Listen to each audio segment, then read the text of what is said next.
மனிதநேயம் கட்டணமில்லா ஐஏஎஸ் கல்வியகத்தில் பயிற்சி பெற்ற 22 வழக்கறிஞர்கள் உதவி குற்றவியல் வழக்கறிஞர் நிலை முதன்மை தேர்வுல வெற்றி பெற்றிருக்காங்க.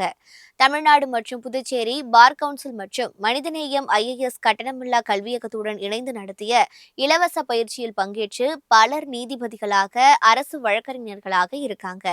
இந்த நிலையில அரசு உதவி குற்றவியல் வழக்கறிஞர் நிலை 2 பதவிக்கான முதன்மை தேர்வு முடிவுகள்ல மனிதநேயம் கல்வியகத்துல பயிற்சி பெற்ற 22 வழக்கறிஞர்கள் வெற்றி பெற்றிருக்காங்க. இதில் தேர்ச்சி பெறாதவர்களுக்கும் புதிதாக வருவோருக்கும் மாதிரி நேர்முக தேர்வுக்கான இலவச பயிற்சி நடத்தப்பட உள்ளதுன்னு மனிதநேய அறக்கட்டளை தலைவரும் சென்னை மாநகராட்சி முன்னாள் மேயருமான சைதை துரைசாமி தெரிவிச்சிருக்காரு. சிஐடி நகர்ல உள்ள மனிதநேயம் ஐஏஎஸ் கட்டணமில்லா பயிலகத்துல வரும் 22ஆம் தேதி நேர்ல புகைப்படத்துடன் சென்று பயிற்சியில் சேரலாம்னோ, கூடுதல் விவரங்களை mntfreeias.com என்ற இணையதளத்துல தெரிந்து கொள்ளலாம்னு கூறப்படுது.